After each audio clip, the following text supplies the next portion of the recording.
Ibrahim ayat 118 surat An-Nisa. La'anahullahu, Allah telah melaknat iblis. Allah telah melaknat iblis sama anak buahnya setan. Aba'adahu, maksudnya adalah Allah telah menjauhkan iblis, telah menjauhkan setan, an rahmatihi, dari rahmat kasih sayangnya. Setan itu udah gak disayang sama Allah. Setan itu udah dijauhin sama Allah. Dia udah gak bisa dekat lagi sama Allah Subhanahu wa ta'ala, karena makhluk terkutuk, makhluk yang dilaknat oleh Allah. Maka ya salah kalau kita yang kita deketin, yang kita ikutin setan. Ya, udah salah. Setan itu udah gak disayang sama Allah. Ngapain kita deketin makhluk yang udah gak disayang sama Allah? Padahal Allah sayang kepada semua makhluk-makhluknya kecuali setan sama iblis. Udah. Maka orang sangat-sangat bodoh kalau hidupnya mengikuti setan, iblis, jalan-jalan setan, akhlak iblis, akhlak setan jadi panutannya. Itu udah benar-benar sangat-sangat keliru, sangat-sangat sesat. Dan mengikuti akhlak iblis ini bisa jadi agamanya Islam gitu. Agamanya doang Islam, tapi ngikutin bukan ngikutin Nabi Muhammad, ngikutinnya iblis, setan itu nggak sedikit, banyak. Dan bahkan kita bisa jadi tertipu ya, dengan aksesoris yang dia pakai. Bagaimana nggak mau tertipu? Pakaiannya rapi, pakai baju tangan panjang. Orang kalau pakai baju tangan panjang orangnya sopan banget. Menurut kita, sopan dia mah. Pakainya tangan panjang. Kalau tangan pendek kita anggap kurang. Itu kata kita gitu. Jika gitu betul. Udah begitu rapi, pakai dasi, ya, peci, mengenal. Udah cakep banget loh kita gitu. Ujung nipu. Iya, yang dia itu dia yang ngikutin jalan setan gitu. Makanya kita kalau ngeliat orang itu jangan pernah dilihat aksesoris yang dia pakai. Karena aksesoris yang dia pakai itu belum tentu yang dia ikutin itu jalan yang benar begitu. Ini Pak. Tuh Bapak. Belum tentu jalan yang benar, bisa jadi cuman dia ngikutin pakaiannya doang, pakaian orang benar, tapi kelakuannya bukan kelakuan orang benar, malah kelakuannya kelakuan setan. Maka setan jangan pernah kita ikuti kelakuannya, akhlaknya, karena setan ini makhluk yang emang udah benar-benar udah nggak disayang sama Allah Subhanahu wa ta'ala. Makhluk satu-satunya makhluk yang dikutuk, yang dilaknat oleh Allah cuma setan, udah. Cuma setan. Kalau jin enggak, jin itu bukan makhluk terkutuk ya. Jin itu kan sama kayak manusia gitu. Cuma ada yang jin nakal, manusia juga ada yang nakal ya kan. Ada jin baik, manusia juga ada yang baik. Tapi yang terkutuk itu iblis dengan keturunannya setan ini. Dia jauh dari kasih sayang Allah. Allah udah gak mau merahmati dia. Maka jangan pernah kita mengikuti makhluk terkutuk ini. Lanjut. Waqala, dan iblis atau setan berkata, ayat syaitanu, yaitu setan berkata, la'attakhizanna, sungguh benar-benar saya akan ambil, la'aja'alanna, sungguh benar-benar saya akan menjadikan, li untuk saya, Lalu setan, karena setan udah gak disayang lagi sama Allah, udah dikutuk sama Allah, udah gak ada pintu buat kata maaf lagi kepada Allah, dan udah ditegasin sama Allah, ya udah kalau begitu kamu tempatnya nanti neraka selama-lamanya. Nah, lalu setan kemudian dia memproklamirkan dirinya sendiri, ya udah kalau begitu ya Allah, kasih saya kesempatan untuk menyesatkan Nabi Adam beserta keturunannya.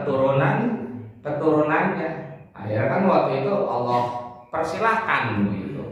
Allah persilahkan, silakan kamu bawa juga Nabi Adam beserta keturunannya, yaitu manusia, untuk bisa menemani kalian di neraka. Silahkan saja, kata Allah. Tapi kamu nggak akan mampu membawa, menyeret orang yang hatinya bersih gitu. Maka yang dapat menyelamatkan seseorang nggak kebawa setan nih untuk bisa menemani mereka di neraka, cuma satu, hatinya bersih gitu. Lah kalau hati kita nggak bersih, nggak selamat juga. Maka punya hati harus bersih, harus bagus begitu. Banyak juga nanti orang-orang yang rajin ibadah keseret juga ke sono, ke neraka, karena dia punya hati kagak bersih. Ada yang ibadahnya kepengen dapat pujian gitu, ada yang kepengen terkenal jadi orang alim, hatinya kagak bersih, bukan semata-mata lillahi ta'ala. Yang banyak ibadah aja bisa keseret, apalagi nggak ada ibadahnya sama sekali. Itu nggak pakai diseret sama setan itu, Pak. Ngikutin sendiri, ini disebut namanya jadi budak-budak setan. Gitu. Cuman satu kata Allah, ya udah nggak apa-apa, silakan kamu bawa ya, manusia untuk bisa menemani kalian di neraka. Kata Allah cuma satu, kata Allah, yang kamu nggak akan mampu, yaitu orang yang hatinya bersih. Maka benar, hati kita mesti dibersihin. Jangan udah bangun malam kita masih punya hati kelam, masih punya hati kotor begitu. Jangan ya. Justru harus bersih hati kita. Jangan sampai kotor, bahaya ini. Setan itu bisa mengajak seseorang kalau hatinya kotor. Lanjutin.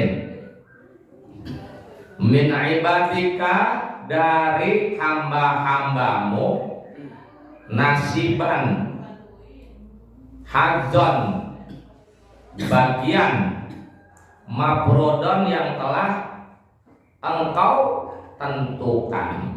Mafrodon yang telah engkau tentukan. Maqtu'an yang sudah dipastikan. Ada'u, aku akan mengajak mereka, Nabi Adam dan keturunannya, ila taati, untuk mengikuti jalan-jalan saya tuh. Ini setan begitu tuh. Jadi hidup setan cuma satu tujuannya, memenuhi dendamnya kepada Nabi Adam. Kalau Nabi Adam sama Siti Hawa kagak mampu diseret oleh setan ikut menemani mereka di neraka, itu udah nggak apa-apa, nggak masalah orang tuanya. Tapi anak cucunya, saking dendam kan begitu kan. Kalau orang dendam gitu kan ya, bukan hanya orang tuanya aja, keturunannya sampai 7 turunan itu tetap ya dia dendam. Ini iblis begini, dia jadi musuh buyutan manusia. Pokoknya kalau ada Mama Hawa kagak nurut, nggak ngikutin saya, nggak apa-apa. Keturunannya Habil dan Qabil gitu. Anaknya Nabi Adam, cucu cicitnya Nabi Adam, terus pokoknya namanya masih manusia, masih orang itu. Pokoknya setan kerjanya cuma satu. Apa? Ngajak manusia ngikutin mereka. Dan itu udah ditetapkan oleh Allah bagiannya. Ya, kamu akan mampu, akan menyesatkan manusia dapat mengajak mereka ke neraka. Cuman orang-orang yang hatinya bersih, kamu nggak akan mampu. Dan Imam Qatadah yang menjelaskan, dari 1000 manusia hati yang bersih cuma satu. Dari 1000 manusia, ini kalau manusia dikumpulin 1000, dari 1000 manusia yang hatinya bersih cuma satu. Berarti 99,99% itu mampu disesatkan oleh setan. Artinya yang 99,99% artinya 999 orang yang masuk neraka. Yang selamat cuma satu orang selamat, kemudian masuk ke dalam surga. Itu yang hatinya bersih. Padahal dari yang 1000 itu ya ada yang jadi ustadz, jadi kiai, ada yang jadi orang terkenal begitu kan, ada yang jadi ahli ibadah, Bang Jenal, tapi kena juga. Cuman satu yang lolos. Lolos apa maksudnya? Langsung masuk surga. Yang lain ikut dulu nyobain ke neraka. Kenapa? Mulutnya nggak bersih, ya. Terus apa sikapnya agak bersih, ya begitu. Yang kotor-kotor nggak bersih, nggak selamat. Nah ya kan di hadis banyak. Ya Ustaz, ada di sini. Lagi dibersihin dulu. Iya, lagi dibersihin dulu ini neraka gitu. Jadi yang langsung masuk ke dalam surga itu dari 1000 orang satu, dari 10.000 orang 10. Ini keterangan di tafsirnya dan keterangan di hadis Nabi Muhammad Shallallahu Alaihi Wasallam. Berarti untuk masuk ke dalam surga itu kagak ringan. Kagak ringan. Jangan mengandalkan ibadah.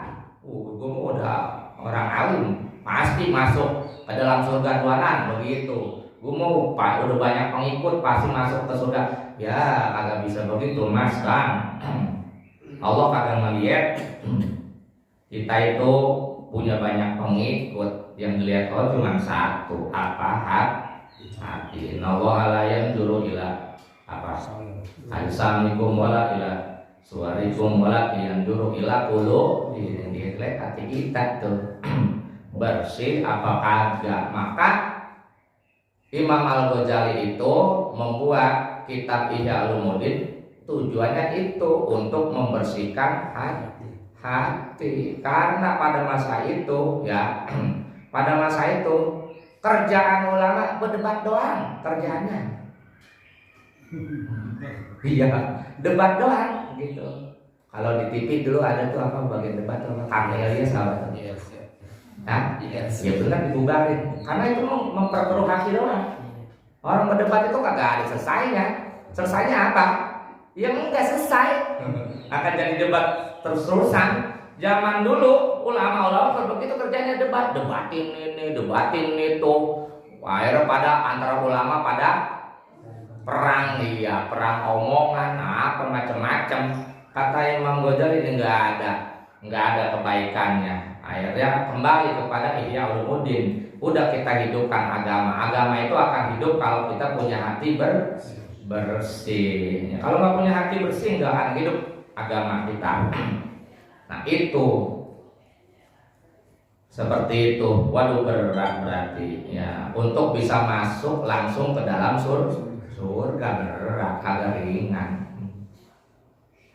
100.000 orang berarti cuma 100 yang masuk langsung ya, tanpa tes, langsung tanpa tes. Apa yang lain? Kamu sana dulu di neraka dulu nyobain. Ada yang 1 hari, ada yang 2 hari, ada yang seminggu, ada yang setahun, ada yang 2 tahun. Baru yang namanya umat Nabi Muhammad tetap masuk ke dalam surga. Cuman itu tadi ngerasain dulu sono. Karena kita hidup waktu di dunia, kita ada yang ngikutin langkah setan.